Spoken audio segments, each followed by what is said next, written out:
Te damos la bienvenida a EPE Agro, un proyecto sonoro centrado en el sector agroalimentario de España creado por Europa Press. Cada mes encontrarás una nueva entrega con la que estar al tanto de la actualidad y profundizar en las numerosas aristas de un sector fundamental en la economía del país. Lo haremos con un repaso de las noticias más destacadas y de la mano de sus protagonistas que pasarán por nuestros micrófonos.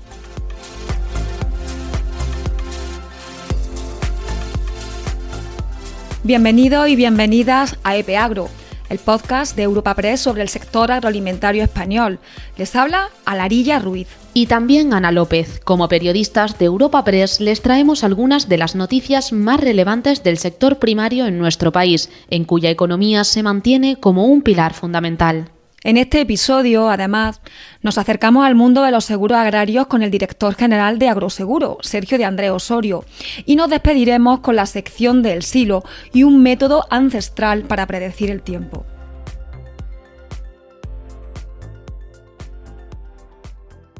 Pero antes arrancamos la actualidad de septiembre con el próximo presupuesto financiero de la Política Agraria Común. La propuesta de recortes planteada por la Comisión Europea para el marco 2028-2034 se ha debatido por primera vez en Bruselas, en la reunión de ministros de Agricultura y Pesca de la Unión Europea, donde una amplia mayoría ha mostrado su rechazo. Así se prevé una negociación larga y complicada, como ya avanzaba el ministro español Luis Planas. Lo escuchamos. No nos gustan las propuestas de la Comisión Europea. Estimamos que no corresponden a lo que es el futuro de la seguridad alimentaria de España y de la Unión Europea y no constituyen un instrumento adecuado de apoyo a nuestros agricultores, ganaderos y pescadores, por tres razones básicas. La primera, el enfoque. Tenemos una política agrícola común. Tenemos una política pesquera común, artículos 39 y 43 del Tratado de Funcionamiento de la Unión Europea. En la propuesta de la Comisión desaparecen las propuestas de política común para transformarse en programas de gasto presupuestario.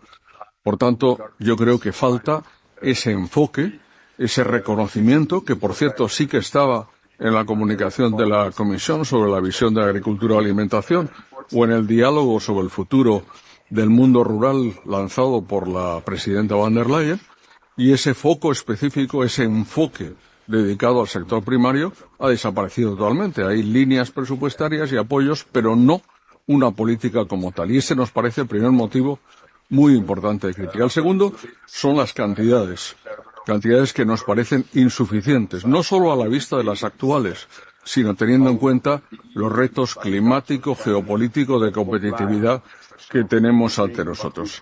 Y el tercero es un problema de gobernanza. Se puede decir, es un problema nacional. No, es un problema también europeo. Planas considera insuficiente la asignación mínima de algo más de 37.000 millones que recibiría España en su sobrenacional para 2027 y ha pedido respeto para agricultores y ganaderos. La medida también ha sido muy criticada por el sector, que amenaza con movilizaciones masivas si la propuesta sale adelante. Así lo anunciaron los secretarios generales de COAG, Miguel Padilla, y de Unión de Uniones, Luis Cortés. Nos parece un auténtico disparate, no se había producido nunca y vamos abocados, sin duda alguna, si es que esto va hacia adelante, a que desaparezca.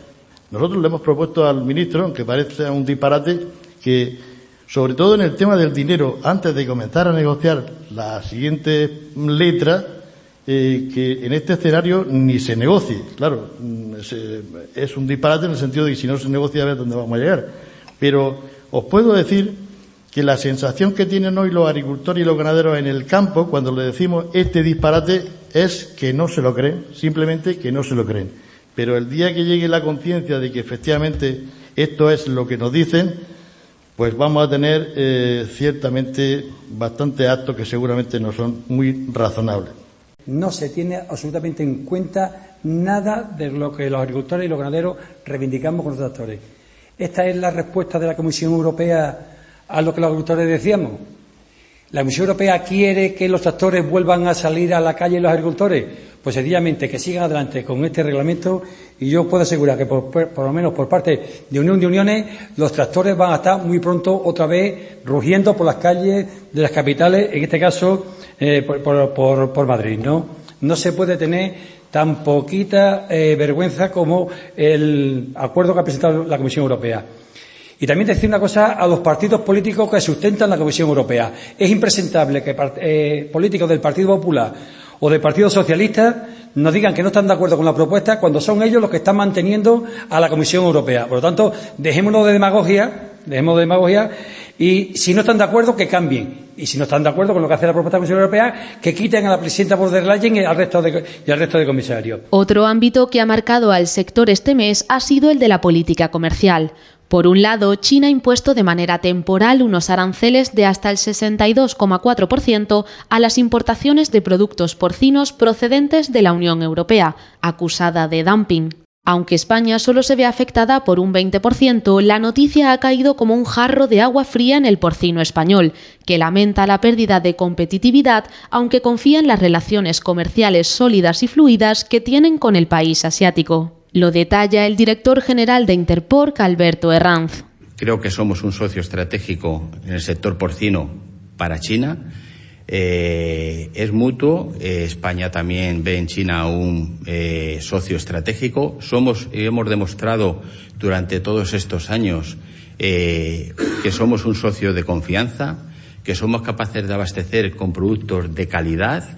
Estamos dentro del modelo de producción europeo más exigente del mundo y eso yo creo que el consumidor chino cada vez lo tiene más en cuenta y genera, yo creo que un valor añadido. Y estamos presentes todos los años en distintas actividades y actos, como pueden ser la SIAL Shanghai en China, donde tenemos la mayor superficie de exposición a nivel mundial, con más de 1.000 metros cuadrados y donde están presentes todas las empresas de Aragón. Estamos también trabajando con ellos en distintas acciones de promoción en el mercado chino y ahora en noviembre iremos a la feria más importante institucional en China, que es la CIE. Con lo cual, todo demuestra que somos mutuamente socios de confianza y esperamos también que de aquí a diciembre podamos entre todos y sobre todo de una forma bilateral, España-China, darle una solución y una solución beneficiosa para ambos al tema de los aranceles. Y por otro lado, se sigue retrasando el acuerdo entre la Unión Europea y el Mercosur, que necesita aún el visto bueno de los 27 y del Parlamento Europeo. El gobierno español premia su ratificación y pide no perder ni un minuto más para diversificar las relaciones comerciales y llegar a nuevos mercados, más si cabe tras recibir con poco entusiasmo los aranceles estadounidenses del 15%. Palabras del ministro de Agricultura desde Bruselas. Yo creo que está ya lanzado por la Comisión Europea el proceso de ratificación en relación con la entrada en vigor provisional de la parte comercial de mercancías del acuerdo. Es una gran oportunidad, lo subrayaré una vez más, 700 millones de personas, los 4 países de Mercosur y los 27 de la Unión Europea, por tanto, no hay que perder un minuto para ratificación. Quiero además decir que en este caso en particular, todas las medidas de salvaguardia y de seguimiento, en mi opinión, probablemente respondiendo a inquietudes de algún Estado miembro, yo no sé si sobre base real o no, me guardo la opinión, pero realmente muy fuertes de salvaguardia son las mayores que se han establecido en ningún acuerdo comercial. Por tanto, yo creo que a nadie le queda en estos momentos excusa para no ratificar el acuerdo de Mercosur. Lo mismo vale para el acuerdo de México modernizado. Nos quedamos ya en España, donde el presidente del Gobierno ha llamado a sumarse a un pacto de Estado frente a la emergencia climática, que incluye la creación de una agencia estatal de protección civil y más recursos para el mundo rural. Pedro Sánchez ha asegurado que la política contra incendios ha sido claramente insuficiente y ha defendido que la conservación de los espacios naturales debe coexistir con su explotación productiva como método de prevención. El paquete de medidas inicia ahora un proceso de participación con los agentes sociales y el resto de administraciones, donde el presidente confía en que se deje a un lado la lucha partidista. Ahora necesitamos hacer lo mismo. Necesitamos un pacto de Estado, convertir las políticas vinculadas con la emergencia climática en políticas de Estado que trasciendan las legislaturas, los mandatos de uno u otro gobierno, que nos permita prevenir, anticipar, gestionar, superar las olas de calor, los incendios, las danas, que por desgracia pues están volviendo a ser más recurrentes y destructivas, a formar parte, en definitiva, del día a día de los ciudadanos a los que servimos. Y por eso, a todos los políticos y políticas del país, yo les pido que no polaricemos con esto, que dejemos este asunto al margen de las disputas competenciales, territoriales y partidistas, que estemos a la altura de lo que las circunstancias exigen y nuestra ciudadanía necesita y merece. Porque si no queremos para nuestros hijos y para nuestras hijas esa España, pues en gris, que deja el fuego, las llamas, o esa España marrón, que deja las danas, necesitamos una España más verde. Es así de sencillo. Y por eso les garantizo que el Ejecutivo pone en marcha este proceso con vocación de acuerdo, con actitud de escucha y también con humildad.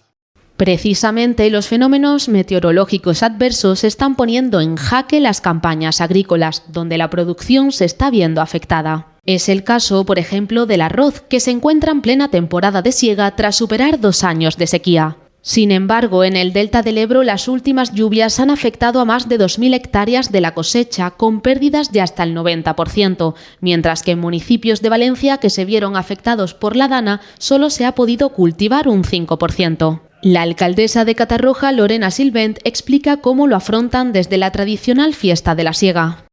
Muy difícil porque también la mayor parte de los agricultores viven en la zona histórica del municipio, entonces también sus casas han sido afectadas y dañadas, pero ha habido que movilizarnos para reconstruir. Entonces primero se reconstruyeron toda la parte del barranco, que por la parte de Catarroja es donde se rompió, todas las acequias, y eso ha hecho imposible que en el mes de abril-mayo se pudiese cultivar. Por lo tanto, a través del Ministerio de Agricultura, este año van a recibir una subvención para reducir al mínimo el impacto económico, pero el año que viene se quiere que se vuelva a cultivar y por eso ahora se están haciendo todas las tareas de limpieza y también de recuperar las cotas, porque sabéis que por el sistema de regadío es necesario que cada una tenga una pendiente. Así que volveremos a ver el arroz el año que viene en toda la marjal de Catarroja.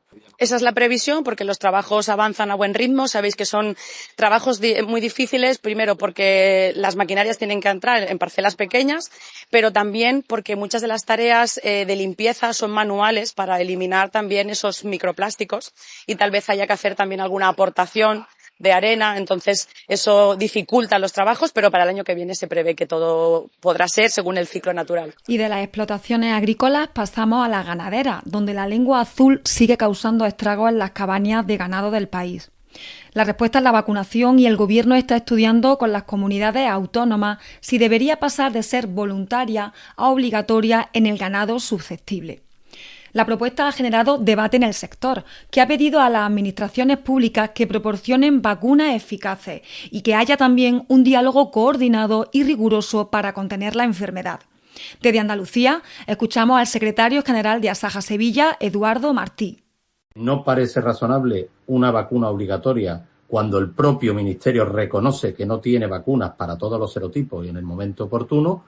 Luego, lo que nosotros desde Asaja exigimos es que el Ministerio debería invertir y apostar, porque ya llevamos 20 años con esta enfermedad, en conseguir una vacuna polivalente para todos los serotipos y debe trabajar con los laboratorios y conseguirla en cantidad suficiente y entonces sí podríamos plantear la idoneidad o no de una vacunación obligatoria. Y además, desde el Ministerio, y es lo que exigimos también a Asaja, se debe de apoyar a los ganaderos afectados con medidas para la desinfección y para volver a poner la explotación en producción, aquellas explotaciones que hayan resultado más castigadas por esta enfermedad animal.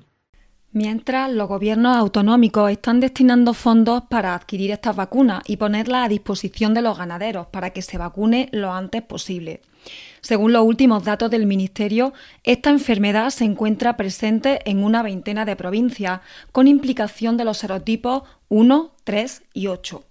Ya a partir de noviembre y una vez comience el denominado periodo de paz epidemiológica, la Red de Alerta Sanitaria Veterinaria de España se reunirá para analizar la situación y evaluar la estrategia de cara al próximo año. Y nos trasladamos a la mar porque el Consejo ha dado luz verde final a la revisión de las normas para combatir las prácticas pesqueras no sostenibles permitidas por países no pertenecientes a la Unión Europea en relación con las poblaciones de peces de interés común. Los 27 han refrendado un texto que tiene por objetivo salvaguardar la sostenibilidad a largo plazo de las poblaciones de peces compartidas y garantizar al mismo tiempo una competencia leal para los pescadores europeos. Además, se aclara el concepto de falta de cooperación y se detallan las circunstancias por las que la UE puede imponer sanciones. Nos detenemos ahora en la cesta de la compra.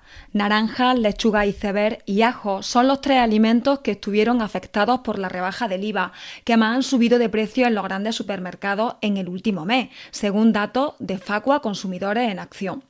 La malla de naranja de 4 kilos ha experimentado de media un aumento del 13,6%, llegando a costar casi 8 euros en algunos supermercados. Por su parte, las lechugas iceberg se han encarecido de media un 5,6% y los ajos un 4,6%. Por contra, las manzanas golden, los limones y la docena de huevos mantienen su precio del mes anterior. Y cerramos el apartado de actualidad deteniéndonos en la ley antitabaco aprobada por el Gobierno de España. La nueva norma amplía los espacios libres de humo, incluyendo las terrazas de bares, considera para los vapeadores las mismas restricciones que el tabaco y establece un perímetro de seguridad de 15 metros en torno a colegios, centros de salud y edificios públicos. Así lo detallaba la ministra de Sanidad, Mónica García. Queremos seguir dando pasos en este sentido y de esta manera, a partir de la aprobación de esta ley, no será posible fumar en terrazas. Una medida que está avalada por la ciencia, una medida que tiene toda la evidencia científica en su respaldo y apoyada sobre todo también por una mayoría social. Por primera vez esta prohibición también se extiende a los nuevos dispositivos, a los vapeadores, a los productos relacionados con el tabaco y también estos productos también tendrán que respetar igualmente esos perímetros de protección de menos de 15 metros alrededor de los centros educativos, de los centros sanitarios, culturales, deportivos, así como parques y recintos infantiles. En segundo lugar, esta ley pone coto también a la publicidad, a la promoción y al patrocinio de los productos del tabaco y de sus derivados.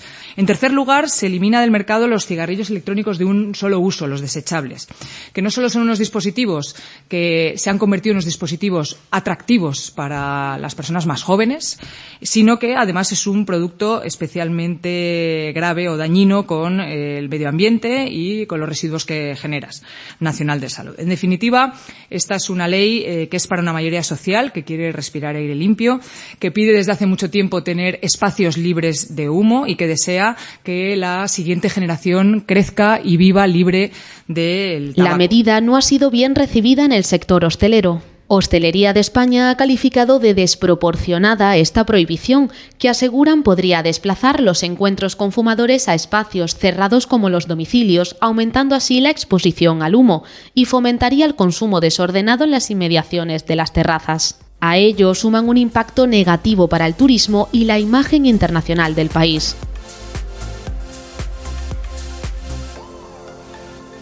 Nos metemos ya de lleno en la entrevista del mes y seguimos hablando de emergencia climática.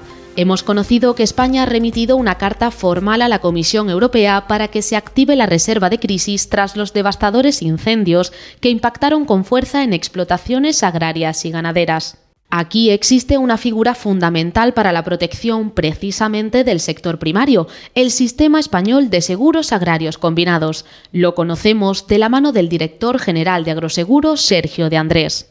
En esta entidad ya tienen estimaciones sobre los daños que los graves fuegos del pasado agosto pueden suponer. Los incendios, lógicamente, ha afectado mucho a nuestro campo, a nuestro sector. Y bueno, sí que es cierto que la parte buena es que cuando se han producido los principales incendios o los de mayor magnitud ha sido en un momento en que la mayoría de los cultivos principales estaban ya recolectados, con lo cual pues eso también la afección ha sido bastante inferior que si a lo mejor se hubiese producido al principio del verano con todos los cultivos en el campo. En cuanto a estimación, la superficie afectada son aproximadamente unas 20.000 hectáreas y 120.000 animales en cuanto a la parte de ganado. Y las indemnizaciones, pues la estimación que estamos manejando es en torno a los 4 millones de euros por los incendios que se han producido este verano. Peor es el balance del evento más grave registrado el año pasado, la Dana, que afectó sobre todo al levante español. Aparte por el drama humano y todos los dramas personales que hubo con esa catástrofe, que lógicamente con más de 220 personas fallecidas, por desgracia, pues claro, la situación fue bastante diferente.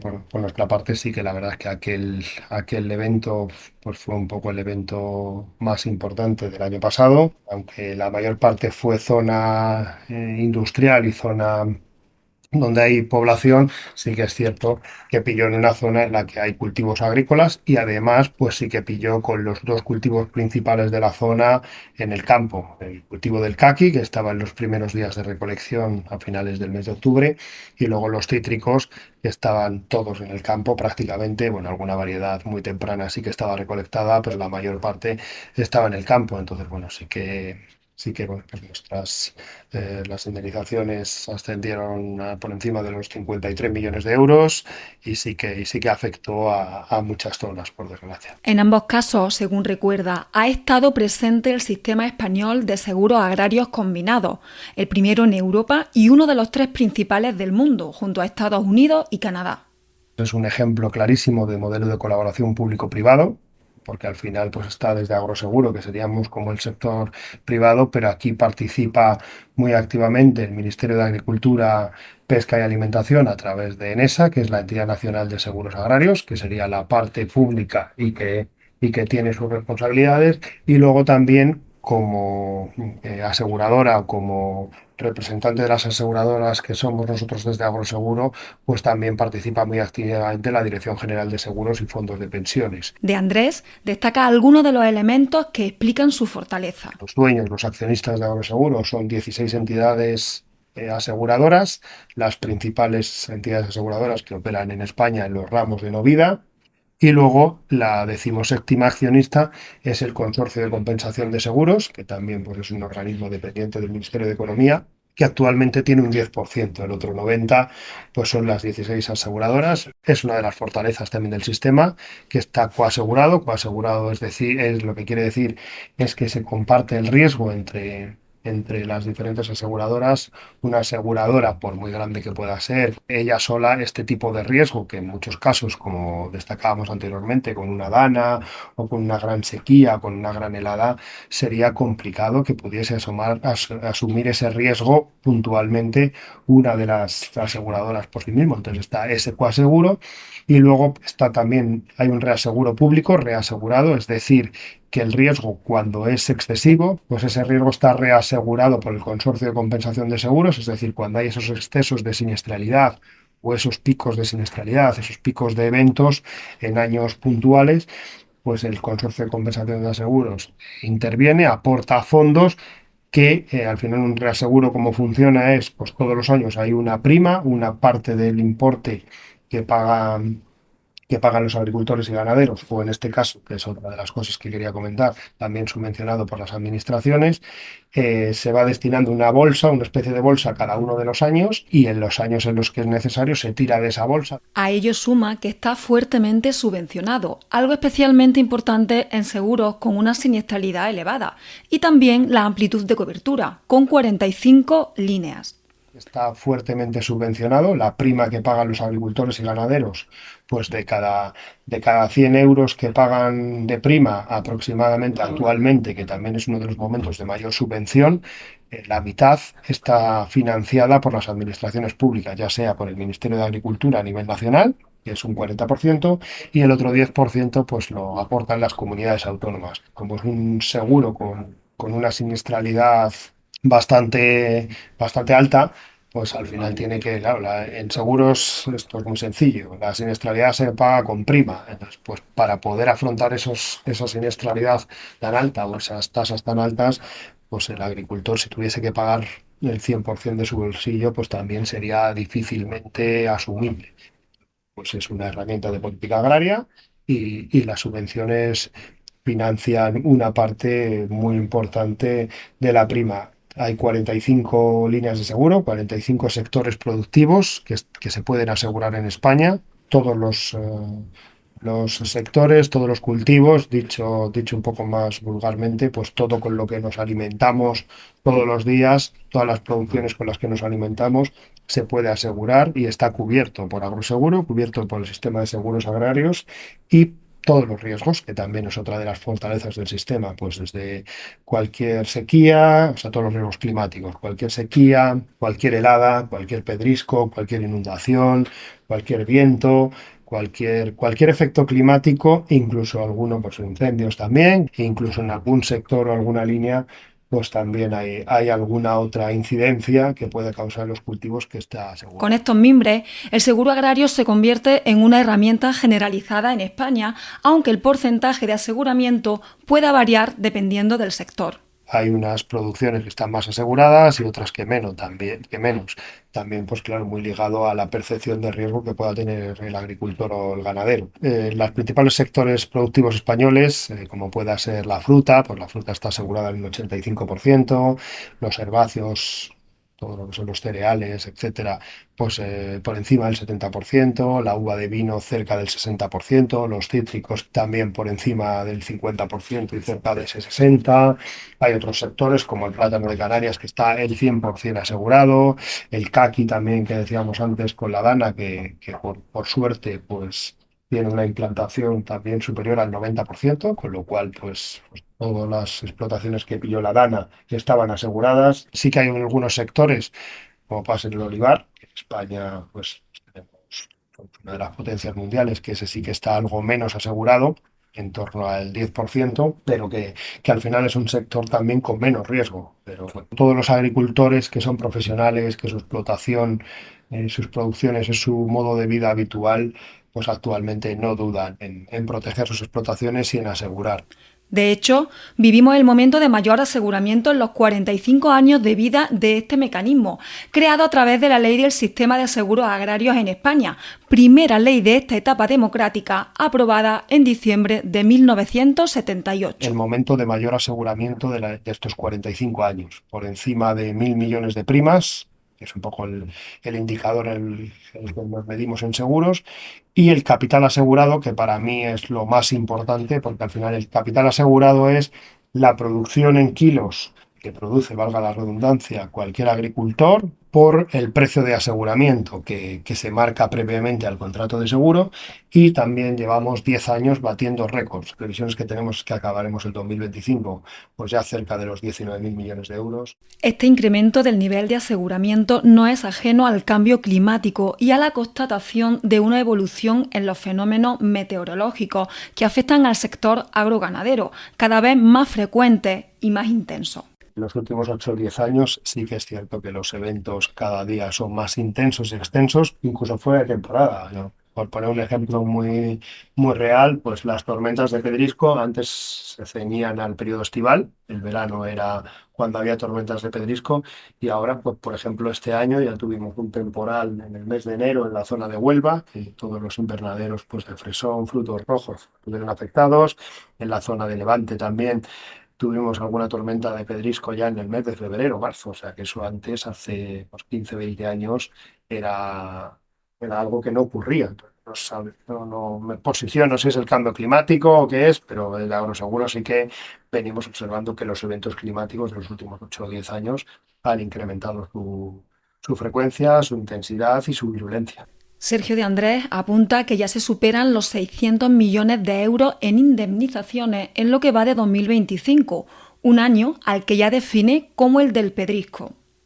Bueno, en estos primeros 8 meses, que es un poco el balance que podemos hacer a estas alturas del año, sí que ya estamos por encima de los 600 millones de estimación de indemnizaciones. Sí es cierto que por ejemplo, el año 2023 hasta la fecha ha sido el de mayor siniestralidad de la historia, porque tuvimos una sequía que afectó al 95% de los cereales, que eso es una auténtica barbaridad. Nunca habíamos tenido una sequía que afectase tanto a todas las zonas de España. Entonces ese año pues fue un poco, esperemos, aunque no se sabe, que sea excepcional. pero este año 2025 por encima de los 600 millones de euros y para mí, bueno, para mí o los números así lo avalan, va a ser el año o es el año ya de los pedriscos. Empezamos con tormentas de pedrisco muy pronto y tenemos ya a la fecha más de 1 millón de hectáreas siniestradas por pedrisco. El año que más habíamos tenido fue el 2023 también precisamente, que además de la sequía se juntó que también hubo bastantes pedriscos y estábamos en torno a las 770.000 hectáreas. Y bueno, por suerte sí que ha habido los otros dos riesgos principales o que se llevan el mayor número de indemnizaciones, volumen de indemnizaciones, como fue la sequía y la helada, pues este año nos han respetado un poquito más. En el funcionamiento del sistema es fundamental la labor que desarrollan sobre el terreno los peritos, cuya profesionalidad e independencia valora el director general de Agroseguro. Trabaja para nosotros una red de 450 peritos que son independientes a Agroseguro, son personas técnicas que valoran los daños de forma independiente. Nosotros les encargamos la valoración del siniestro y ellos emiten el informe técnico y en base a eso es en lo que se paga las indemnizaciones. Aquí hay mucha cercanía de estos peritos independientes a los agricultores porque al final, bueno, pues entre, como digo yo siempre, entre técnicos también se entienden bien y visitan las explotaciones y se hace esa valoración. Sí, hay mucha cercanía con el sector primario y al final pues igual son mujeres u hombres de campo y entre ellos pues tienen muy buena sintonía. Un trabajo en el que, como ocurre en otros ámbitos, la incorporación de las nuevas tecnologías puede contribuir a que el peritaje sea lo más fiel posible a la realidad. Lo que venimos viendo, aunque todavía pues es difícil que entender que una peritación se pueda hacer íntegramente o de manera más masiva con medios electrónicos. Nosotros como lo vemos y los peritos también lo ven así, y nuestros asegurados, nuestros agricultores y ganaderos, es que sea una ayuda. Pues a lo mejor para al final el factor humano siempre tiene algo de margen o de error o de mejora. Y los medios tecnológicos yo creo que están para ayudarnos, como en tantos ámbitos de la vida, para asegurarnos de lo que se está evaluando, tasando y demás, con un dron, con un tal, pues es lo más real posible, que es al final lo que nos interesa a todas las partes, que la valoración o la evaluación de los daños pues sea lo más cercano a la realidad posible. Y para eso, pues lógicamente, las tecnologías sí que nos ayudan. Con esta radiografía del Sistema Español de Seguros Agrarios Combinados y ante peticiones de organizaciones agrarias para actualizarlo, De Andrés no es partidario de una reforma integral, al margen de considerar que todo es susceptible de mejora. Como en todos los ámbitos de la vida, pues todo es mejorable. Si bien es cierto que las herramientas, los mecanismos que tenemos en los seguros agrarios también son únicos. Todos los seguros, o sea, las líneas de seguro, lo que son los productos, lo que se asegura o se cubre en cada uno de los sectores, en nuestro caso se trabaja conjuntamente con las organizaciones agrarias, con las comunidades autónomas, todo ello coordinado por la Administración Central, por el Ministerio de Agricultura y lógicamente también está Agroseguro como parte interesada. Entonces también eso le hace algo diferente. O sea, ahí se discute, se habla todo y sí que es cierto pues que las organizaciones agrarias tienen como representantes del sector ahí su foro de aportación y su foro de discusión conjuntamente con nosotros, con representación de las aseguradoras y del Ministerio un poco coordinando toda esa faceta para que esto siga siendo viable, equilibrado, etcétera.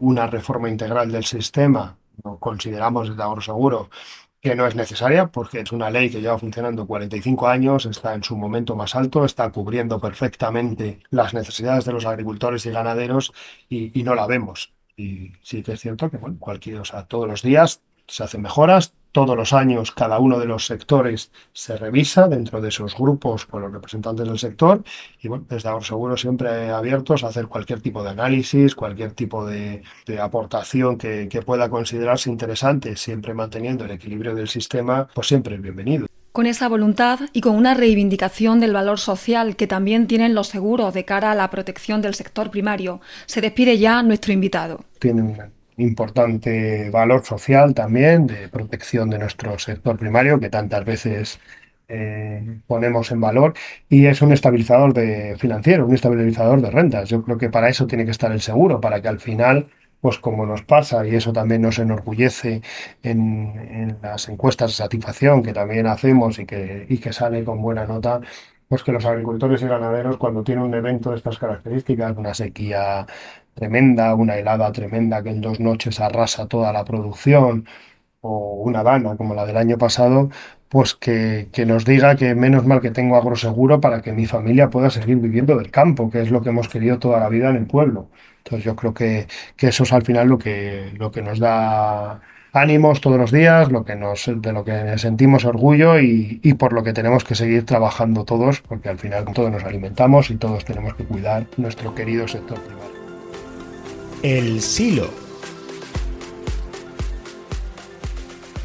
Abrimos por último nuestra sección del Silo, un espacio en el que tienen cabida desde anécdotas y refranes a tradiciones y curiosidades varias sobre una actividad que moldea también la cultura y modos de vida en España. En esta ocasión nos adentramos en las cabañuelas, un método popular de origen inmemorial que analiza los cambios atmosféricos para predecir el tiempo y que está especialmente vinculado a la agricultura. Un conocimiento que ha pasado de generación en generación, aunque cada vez son menos quienes lo practican. Alfonso Cuenca es uno de ellos. La naturaleza nos habla, constantemente nos manda señales, solo hay que saber interpretarlas. Las cabañuelas es una manera de comprender lo que nos quiere decir la naturaleza. Es una ciencia empírica, o sea, procedente de la práctica o rutina popular. Cuenca, que empezó en el mundo de la mano de su abuelo y ha ido aprendiendo y formándose a lo largo de su vida, detalla que esa observación se realiza entre el 1 y el 24 de agosto. Se basa en largos siglos de observación y comprobación de los fenómenos atmosféricos que llevaba a cabo la gente que conocía y sabía interpretar el cielo. Son fenómenos climatológicos, son muy rápidos y variados que se producen en el firmamento desde el 1 al 24 de agosto. Desde el 1 al 13 de agosto serían las cabañuelas de ida y desde el 13 al 24 de agosto serían las cabañuelas de vuelta o retornera. Todo esto encajaría después perfectamente en los 12 meses siguientes del año. Este año no han sido pocas las dificultades para poder hacer los pronósticos, ya que al principio, según explica Cuenca, la naturaleza no daba indicios ni señales. Sin embargo, al final los hubo y ha podido elaborar las cabañuelas 2025-2026, una predicción que es válida en un radio de en torno a 250-300 kilómetros desde el punto de observación, en este caso, el municipio jiennense de Quesada. El año es prácticamente seco, se puede decir, más o menos como el año pasado. Las lluvias son escasas. Lloverá algo, un poco más, a partir de febrero, entre febrero y marzo, en lo que es la primavera, pero bueno, tampoco es gran cosa. Es que en total, lo que es el año en sí, desde septiembre, que ya estamos hasta agosto del año que viene, que son lo que es las cabañuelas hidrológicas, pues prácticamente va a ser un año escaso de lluvia, seco y cálido. Todo lo que llevamos del mes de septiembre pues ha sido con temperaturas de 30 a 35. Ahora va a bajar un poquito, pero que prácticamente se van a mantener entre los 20, 25, que son temperaturas más o menos primaverales. Invierno, quitando también unos cuantos días de frío, prácticamente igual, cálido, 15, 20 es lo que yo tengo. Luego ya en el mes de junio, julio y agosto, eso ya nos vamos por las temperaturas súper altas, ya de los 44, 45 grados. Con esta previsión cálida y seca y la mirada puesta en el cielo, cerramos un nuevo capítulo de EPE Agro. Se lo ha contado Ana López. Y también a Larilla Ruiz, con el apoyo de Jorge Marín, de EOVE Productora. Hasta el próximo episodio.